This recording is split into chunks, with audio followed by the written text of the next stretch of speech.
collectively, you know, so for example, I had four 1 terabyte hard drives in here. Now, normal math. Hi. I didn't I didn't see you there.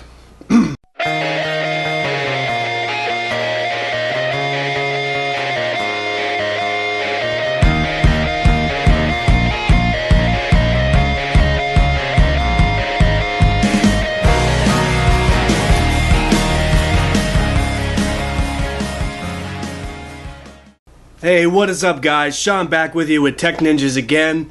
Haven't done a video in about a week and a half, so I thought I'd do something. I've just kind of been itching to make something. So this is actually going to be a video about my computer setup. If any of you guys are wondering what a semi-typical setup of a person's workstation that maybe does these videos or that is trying to create professional stuff, you know, I'll walk through you real quick with the stuff that I have that I think is good for what I'm doing, and maybe even mention some things that I'd like to have, because my computer setup changes actually quite a lot as I find new things. I find a lot of deals on websites, so I try to switch out parts whenever I can. You know, you're always trying to upgrade and keep things at peak performance.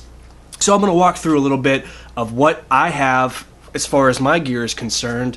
I'll mention the camera. I'll mention everything from the camera I'm using to record this right now, to the monitors I have behind me, to the actual PC that I use to do all of my things on a daily basis. So stick with me, and I wasn't really sure what I was going to say there. Stick around, and you'll see what I'm talking about in just a few minutes. Alright guys, and this is going to be the beginning of the setup tour. I'm just going to run through most of my stuff here real quick. So this right here is the main desk that I sit at almost on a daily basis. It's just a plain old tempered glass desk that I think I got at Office Max like 3 years ago.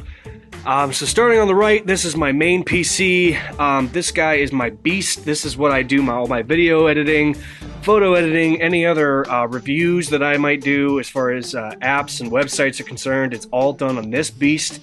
Right now, I've got it in a Antec P280 case, which has this really nice kind of aluminum looking finish to it on the front. I think it really makes a nice contrast with the black on the rest of the case.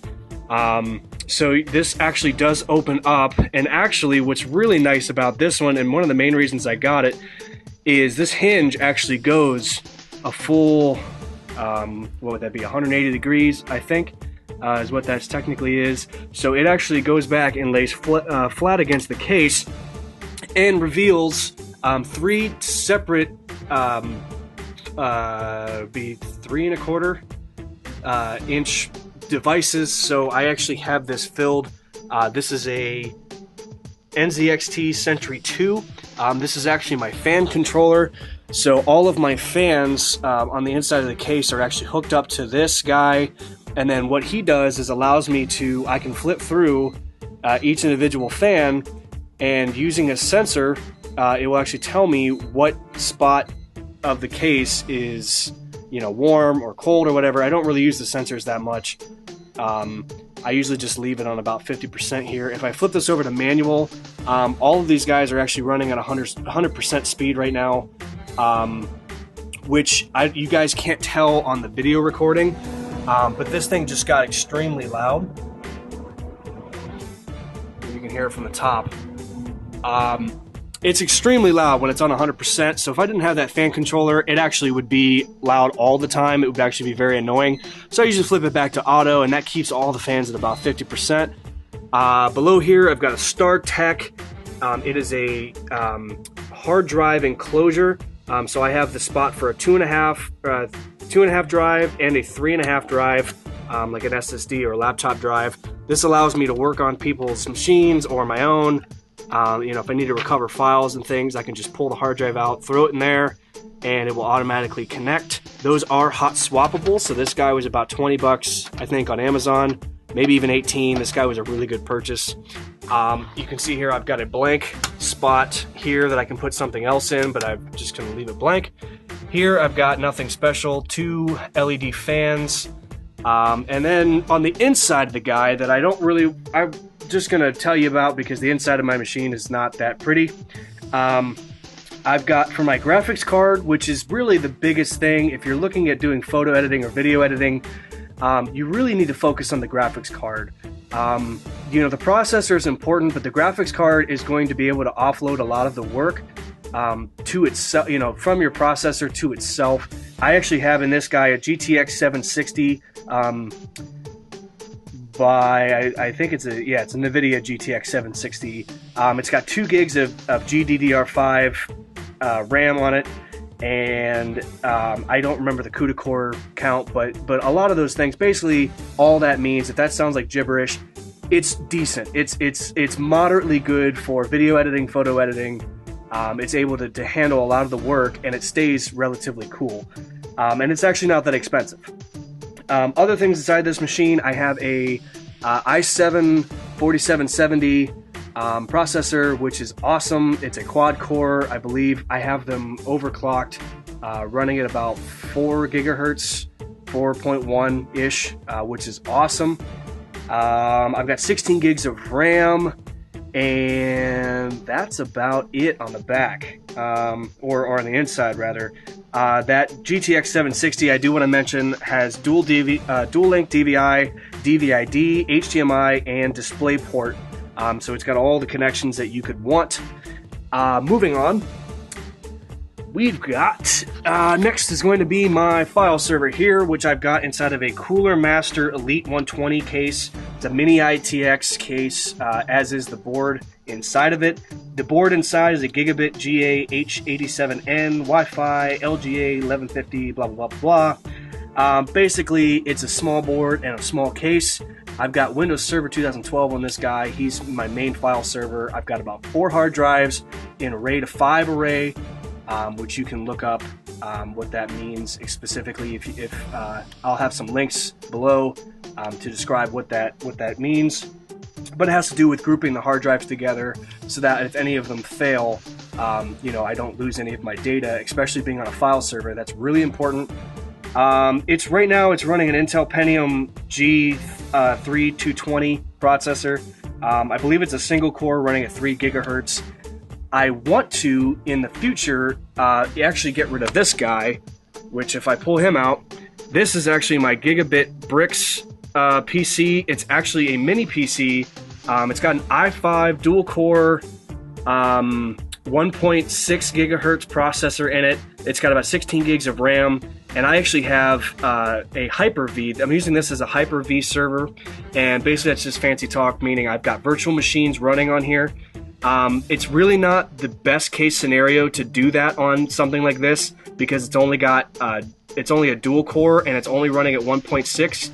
I'm actually going to be selling this guy on eBay and upgrading the processor in here to an i7. I think I'm in a bid right now on eBay for an i7 4770S, which is a quad core i7 running at 3.1 gigahertz, which I think is going to be above and beyond what I need for here, but it's going to kill that machine and make that one better. So that's a plus. This little guy, though, is perfect if you need a PC and you don't have a lot of space. I mean, this little guy is tiny. It does have, if I can get to the back here, it does have a spot for Ethernet and HDMI. Sorry, guys, that's not very well lit, but just to kind of show you what that is and what it does. Moving on, we've got my keyboard, which I actually love this thing, believe it or not. It is an Apollo, what is it, RK9100X, and this thing is freaking rad. If you guys don't know much about mechanical keyboards, I definitely advise you to look them up. I'll actually post a link to a guy I watch on YouTube. His name is Linus Sebastian. He's got a YouTube group called Linus Media Group. His guy just did a great review on all mechanical keyboards and why you should have them. They are a lot more expensive than normal keyboards, but they are well worth it, and I'll leave it to that video if you guys want to see more about why I love these so much. But yeah, it is backlit, so that's awesome. It helps to see in the dark, and it also has a built-in USB function. So part of this wire, at the other end of this wire, there is a another USB cord that goes in and powers these. This is actually for my mouse. That's the receiver for my mouse, which is, right here. It is a Logitech Performance mouse. You probably see these in a lot of videos if you guys watch them a lot. This is actually a very popular mouse. The only downside I would say to this, if there is one, is that the battery life has gone down considerably since I first got it. And it actually requires charging via a micro USB cord on this front port here. And I find myself having to charge it quite a lot, and I actually leave it off when I'm not using it. But anyway, I have it on a aluminum pad here. It's a Parex, which that's actually a very popular brand of mouse pad. This is, I think, the biggest they offer. I want to say this is like 8x8 or 12x12 or something like that. It's one of the biggest mouse pads they offer as far as space is concerned. I've got, for recording audio, when I do video reviews on my PC, for other user tests and stuff like that, I've got a blue Snowball microphone with a pop filter. Let me get the pop filter out of the way. This thing is awesome, and the sound is great, and I'm pretty sure I only paid like $47 for it. It goes to a USB back to the desktop over there. And the piece de resistance we've got, and I love this thing, love. This guy here is my Acer K27-2HUL. It's a 27-inch WQHD display, so it's basically 2K, and all that means is that I have a lot more real estate than you do with a regular 1920 by 1080p monitor. This is actually registered at 2560 by 1440p. So all that means is that when I open up a web browser or anything like that, you'll see here that the window, it's hard to show on a video recording, but this is how big the window is here compared to the screen. So you'll see that's, maybe half. But when I move it over to my regular 1920 by 1080p screen, it almost takes up almost the entire screen. So if I actually change this, so I'll actually make this bigger now, and I'll make it almost go the full size of a 1920 by 1080 screen, you'll see that that's almost the full width of that screen. If I move it over here, not even close. You get all this extra real estate down here because it's a higher resolution monitor, which means basically you can fit more things into the space. And for a 27-inch monitor, I think that's great, but I can go into that stuff in more detail in a different video, and maybe do like some comparisons about the size difference. Other than that, that's pretty much the main